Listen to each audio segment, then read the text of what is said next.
Hi friends, welcome to Shivani mini vlogs. நம்ம வந்து இவ்வளோ நேரம் கொஞ்சம் வேலையில் இருந்தோம். அதனால் இப்போ எங்கே போகிறோம் பார்த்தீங்கன்னா, எங்கள் அம்மா வீட்டுக்கு போகிறோம். எங்கள் பாட்டிக்கு வந்து சாமி கும்பிட்றாங்க.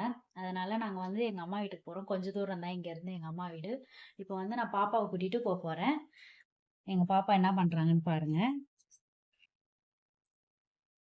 அவங்க வந்து விளையாண்டுக்கிட்டு இருக்காங்க நல்லா ஜாலியாக. அவங்களையும் கூட்டிகிட்டு நான் போகிறேன். பெரிய பாப்பா வந்து எங்க அம்மா வீட்டுக்கு முன்னாடியே போயிட்டாங்க. நான் ஒரு வீடியோ அப்லோட் பண்றதுனால, அவங்க வந்து சரி நீ அப்லோட் பண்ண வீடியோவ நான் வந்து பாப்பாவ கூட்டிட்டு போயிட்டு விளையாட வைக்கிறேன்னாங்க. அதனால ஓகேன்னு சொல்லிட்டு, நாங்க இப்ப 2 பேரும் ஒண்ணா போறோம். என் சின்ன பாப்பாவ கூட்டிட்டு நாங்க போறோம். ஃப்ரெண்ட்ஸ், பாய்.